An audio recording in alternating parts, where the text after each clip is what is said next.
When I'm ready to start using sales AI, how do I, as the business owner, actually train it so it's up and running? A thought is that AI just does everything. That is not true. An intelligent human still has to tell the AI they want this outcome. What's the first step in using sales AI with my high-level account? I don't sit on the fence of AI is taking every job. I sit on the fence of this is a revolution. How many days from let me try it to I'm actually using it? What's the typical turnaround time to be testing this? I seen a wide lane open up with the curiosity of AI about 2 years ago with ChatGPT coming to the market, putting it in everyone's hands and realizing that this is going to be the future.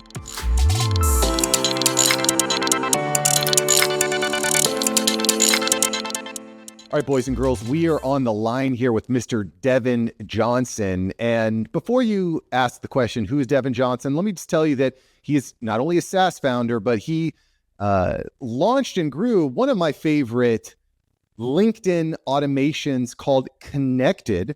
If you have not heard of Connected.io, it was a huge deal. He actually sold that. And we're going to talk a little about what's next, which is AI coming for all of your jobs. Yes, Devin, what's up? What's going on, Mark? What's going on? Dude, I am awesome. I am awesome today, and I'm on fire for AI.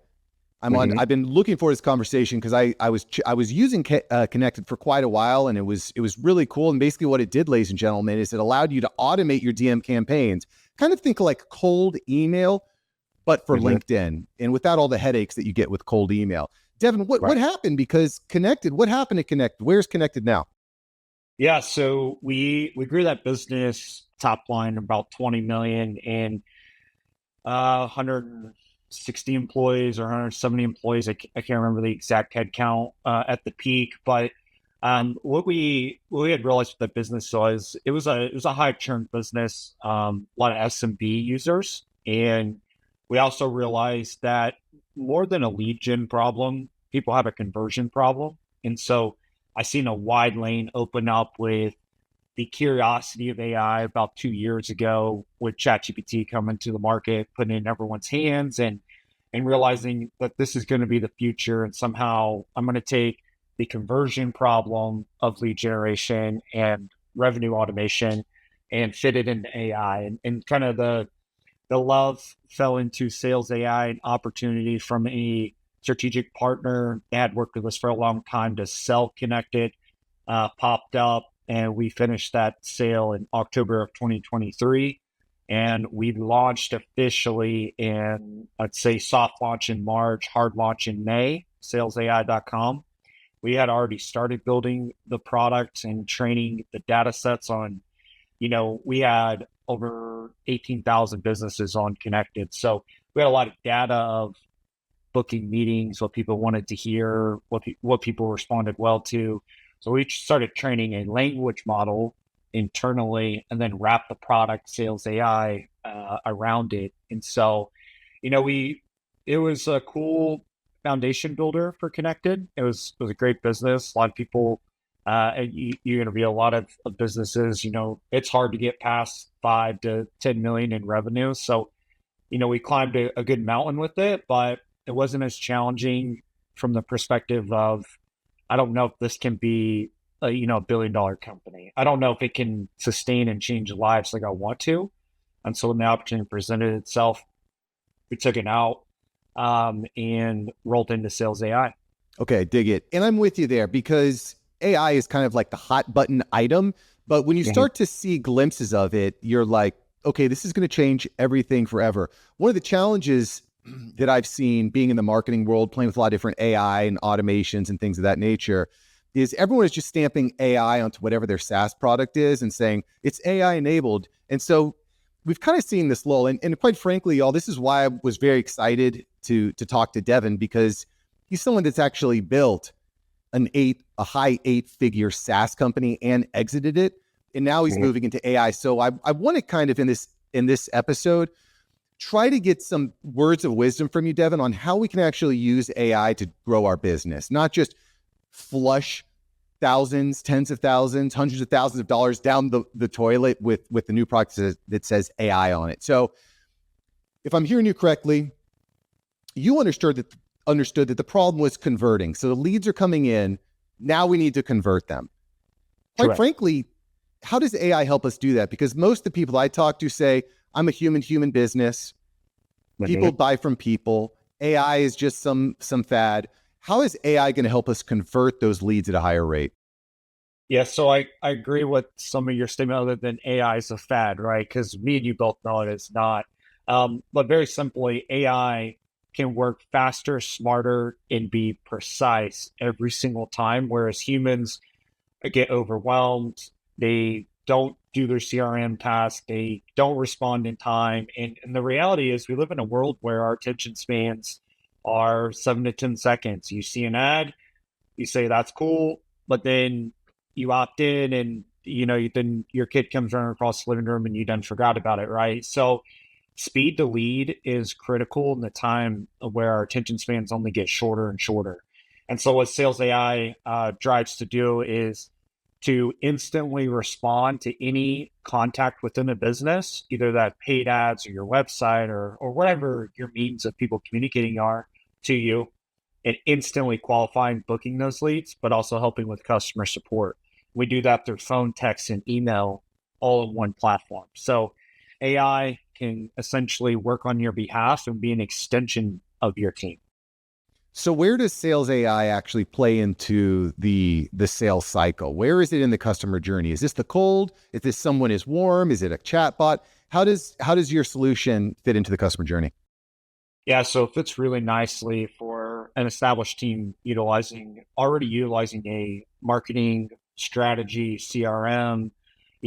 Sales AI is not for a solopreneur kind of grinding it out in their basement where they're just kind of scrapping by, living off of referrals.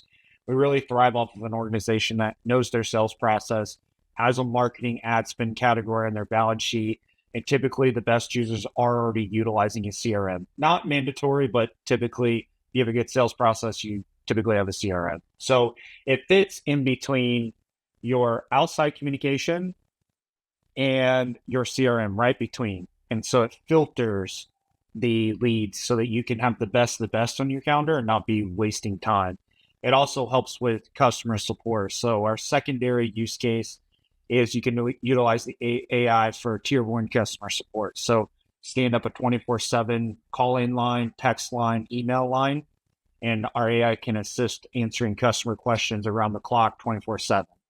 So, but it fits in between the outside world and your CRM. So it's revenue cycle automation. Okay. Okay.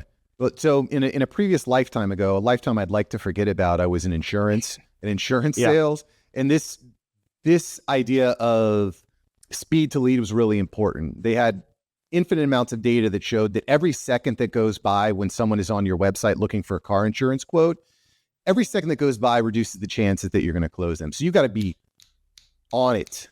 You got to Oh, be yeah. on it. The problem, though, that I found, because I've tested, played with, talked to a lot of people about these types of AI booking solutions, is a lot of times they feel too mechanical. They don't improve the sales process. It might be faster, but it's faster to annoy someone. You know what I mean? Mhm. So what are Yeah. you doing? What are you doing differently to actually get to that lead very quickly, but not annoy them? Give them the information that they need and nothing else. Where does the AI leave and the human take over? Just give me a little bit more of a feel for how it works. Yeah. So within the product, you have the ability to qualify and put in your parameters of, hey, this makes a good lead, right? Whether it be budget or industry or just basic lead qualification metrics. And you can deem nice to have or must have within the product. But where it's really different is we use generative AI, aka conversational AI. So it's not going to just be this, it's not a carbon copy plate of say this, do this. It's not this if then scenario. Like if someone responds back, for instance, telling it a joke, it'll laugh, maybe make a comment about the joke, and then proceed to move forward on booking the individual. So it's very human like and it's very intuitive. And you even have a creativity setting on the AI. You can make it extremely creative, meaning a lot of personality, or you can make it a one, which allows it to just be very focused on the business outcome. But you're right. There's a lot of boilerplate solutions out there, trying to adopt, the OpenAI plugin type solutions. And when you try to cobble things together, it gets very hard to streamline a user experience. And we kept that at the very beginning. Is this the first product I could afford to build product first and take to market? And so it was very methodical and actually thought through, and not just, jumping off a cliff and hoping that something lands. But I would say the conversational piece is key, and using generative AI to really drive that forward.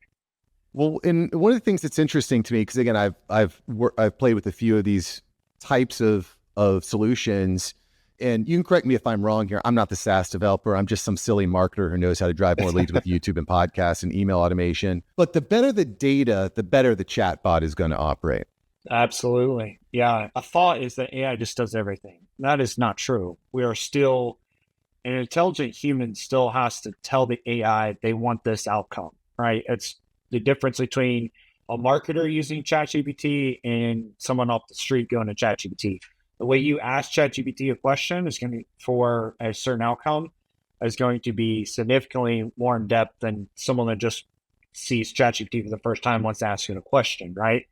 And so you have to be intentional about utilizing the product, right? And, I don't sit on the fence of AI is taking every job. I sit on the fence of this is a revolution, just like in farming in the 1900s when gas powered equipment was introduced. And people that adopted gas powered equipment just farmed faster, better, and more land. This is like the next evolution, but in a digital era. So as long as you can adapt and lean into, I'm going to learn AI, I'm going to lean into it, it's just going to assist you to move faster. And, the people that fail to do so will get left behind. The guy that thought gas powered tractors were just a fad, probably is out of business. And so it's just another revolution that we're experiencing. The difference with this one is it's going to move, a decade will be collapsed into years, and it's going to move at warp speed.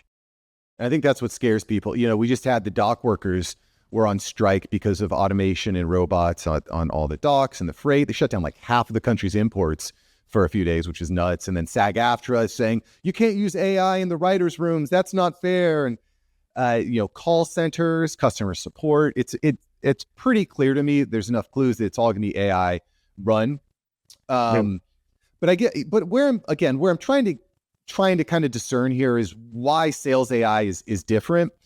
One of the things you had noted earlier is that you leverage a lot of the data from Connected. I mean, we're talking an high 8-figure company that has tons and tons of data on what converts, what's getting the click-through rates, what's getting the open rates, what's getting the FU responses, right?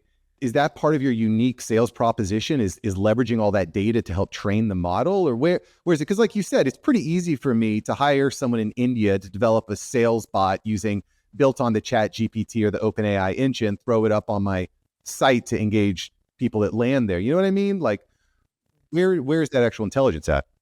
Yeah, a couple elements here. First off, we actually built our custom language model ourselves on that data. So we trained over 1 trillion bits of data. For people listening, sounds like a lot of data, and it is, but a bit of data is one word in kind of the language model development side. So, we trained over 1 trillion bits of data inside of our language model, and then we parceled that data against data cohorts that we've partnered with early on in our journey. And so the model's consistently being improved on outcomes and focusing on delivering results.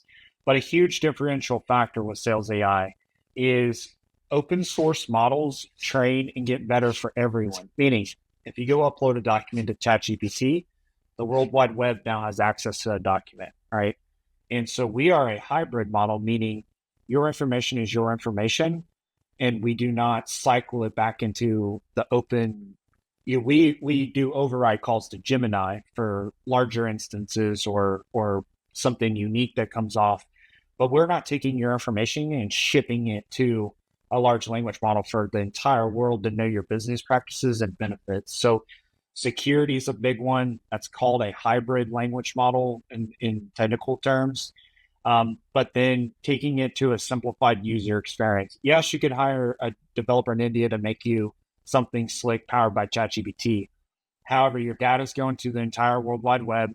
Number two, the user interface is probably not going to be the cleanest and simplest, meaning integrations with HubSpot, two-way, Salesforce, two-way, Go High Level, two-way, meaning all of your data talks to our product and makes it smarter. So two-way integrations are very complex, very expensive, very hard to build.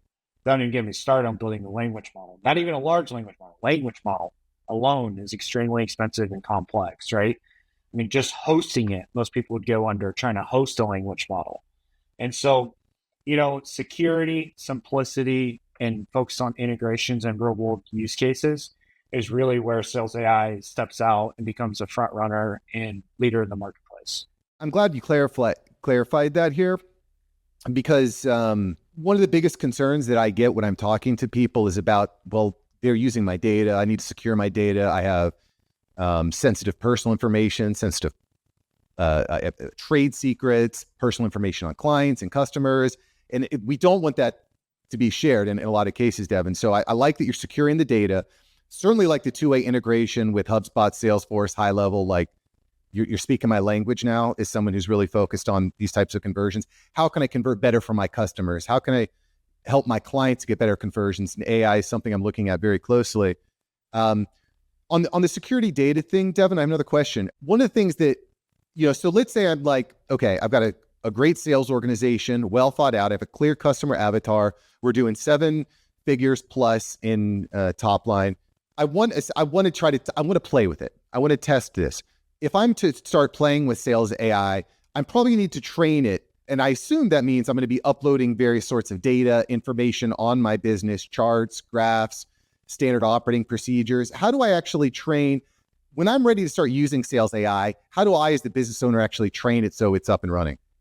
We have 2 main ways. First of all, it's just built into your settings. It's called AI learning. But you have 2 ways of doing this. You have a prompt builder. So technically you don't have to upload any documents or processes. And we've built in a prompt builder inside the platform as well. So you can just prompt it right there and it'll generate a prompt. The second way is you can upload anything you have on the World Wide Web, just any website, like an FAQ database, or you can train it on publicly hosted information on that you already have on your website. You can prompt build, or you can upload documents. So you have all 3 means of training AI in front of you within this solution. And our team assists you in choosing the best method as well. Well, I certainly like easy. I like simple, because I was at Nova Southeastern University the other day, last week, for their Innovation Day. It's an annual event that they do. And one of the questions that someone in the audience had asked was, how do I wrap my arms around this whole AI thing? I'm like, you don't wrap your arms around it because you'll never, it's huge. And it's like you said, it's an entire year can come in one day, but it's taking 1 step, 2 step, 3 step, right? And just taking steps one after another. It's the only way to do it. So let's say, for example, I'll just give you an example. I use high level. It's my drug of choice when it comes to CRMs. It's great. It's always updating, evolving. How would I actually what's the first step? We talked about taking bite saves. What's the first step in using sales AI with my high level account? Determining if you want to use it for lead qualification or customer support. So we can handle both simultaneously, but we encourage customers to go one way or the other in the very beginning. So let's just say you stick with lead generation qualification, right? It's pretty dead even tie between both use cases. Let's just say lead qualification. So from there, you'd get into the account. Our CSMs would then assist you in the AI learning. So whether you go prompt-based, FAQ-based, or document-based, however you prefer to train the AI, we will train the AI, build your first voice agent for the phone, and your text prompting. And so it literally goes step by step. So you literally see, like, when you join a video game and you start to build your character to start the game, it's very similar. So you pick how you want to do it, and then you pick the tone and the style you want from characters. Then you name it, and then you put it into testing your text and email responses as well. So it's very similar to like starting a role-playing game. What are the steps of testing it? Is that something where, hey, you have your own your own in-house marketing team that's double checking the conversion rates, the click-through rates, the close rates? or is that actually done through Sales AI also? Yeah, testing's able to be done within the product. You can make test calls, test texts, test emails, just into your internal organization, just so you can get comfortable with how it's responding, how it's behaving. And then once you're ready to go live, syncing up that lead source. Let's say you start with Facebook, right? You're going to sync up your Facebook lead source, hook that into Sales AI, hook that into Go High Level, manage the pipeline. But then your leads are going to instantly be starting to get qualified after you take the step of trusting it. It's going to start qualifying and booking it to the calendar. Okay, so I'm going to look at this flow just a little bit more in depth. So let's say I have a Facebook ad and the call to action is give us a call, for example. If they type in that number, click that button to give them a call, it's going to get on the phone with an AI avatar, an AI agent at Sales AI, right? That I've programmed with my own company information. What does that experience look like for that person who's speaking to that AI bot? Are they going to be like, this is crazy, this sounds like the Terminator? Like, what does that experience look like? This, by the way, is to me probably one of the most transformative things that we're going to see in human connection and human activity. Is I'm having my chatbot call and speak to your chatbot. We're not quite there to chatbot talking to chatbot, but if I click on the button to buy the thing, or click on the button to talk to your sales agent, and it's an AI, what is the goal of that AI chatbot at that time? What does that experience look like? So you actually determine what you want it to do: book a call, transfer a call, qualify a prospect, then book a meeting. So you have any outcome you could dream of having from a agent outcome standpoint. You can select. We can book one-to-one, we can book round robin, we can do live transfers. We're multilingual. The agents can actually, if the prospect starts speaking Spanish, it'll switch to Spanish. But just to give you a take on what it's like, from an experience standpoint, it's very conversational, and you can hear breathing. If you tell a joke, it'll laugh. Like, you can hear pauses. It's very human-like, and literally every day as we train data sets, it gets better. I made a video about a year ago where I told people within a year, within the very near future, you were going to be begging humans to speak to robots, right? Like, just give me a chatbot. There's no doubt in my mind it's coming. Yeah. I mean, we're already working. I can't disclose some of the really large customers, but we're already supporting some of the largest retailers that I know you guys shop at. When you call into customer support, it's AI. Wow. Yeah, Is there a way to test it? Is there a way to test if I'm speaking to AI or not? So we prompt and encourage all customers, if someone asks if it's AI, to disclose that it's AI. But you do kind of control that. We internally, if you call our test lines or go to our website and call in for testing, it discloses that it's AI up front. That's pretty cool. Or I've had this thing where if I like curse out the robot, it'd be like, oh, let me get to a human type of thing. That works. I don't like to curse, but every once in a while, those call centers get me. So I actually want to, I'm going to encourage everyone to check this out at salesai.com. I have two more quick questions here while I still got you, if I can. Yeah. Question number one, if I said, you know what, I want to try this, how many days from let me try it to I'm actually using it? What's the typical turnaround time to be testing this? Yeah. So after your first call, you're testing. We've made the user experience very simple, very streamlined, world-class CS team behind me. And so after your first onboarding call, you are testing your AI and you're getting comfortable with that.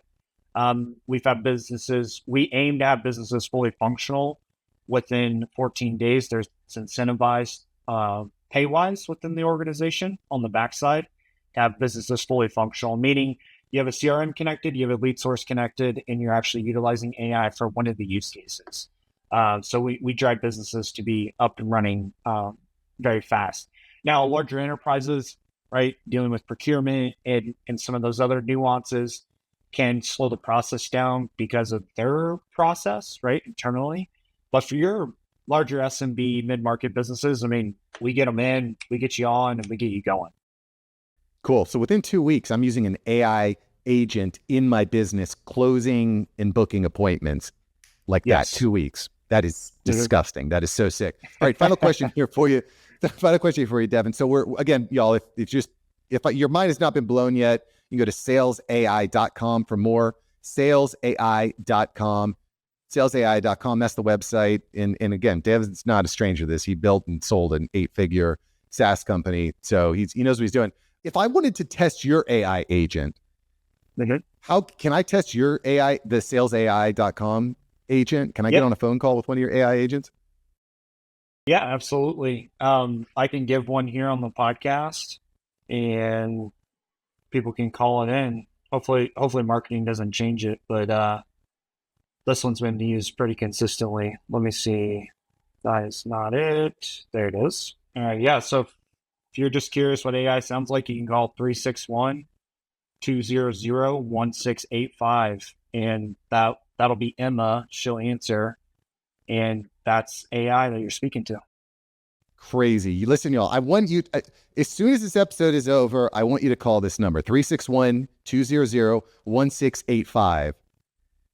Call the number. Be blown away. This has been so shocking. Devin, before I let you go here, what's one more thing we should be thinking about when it comes to AI in our businesses?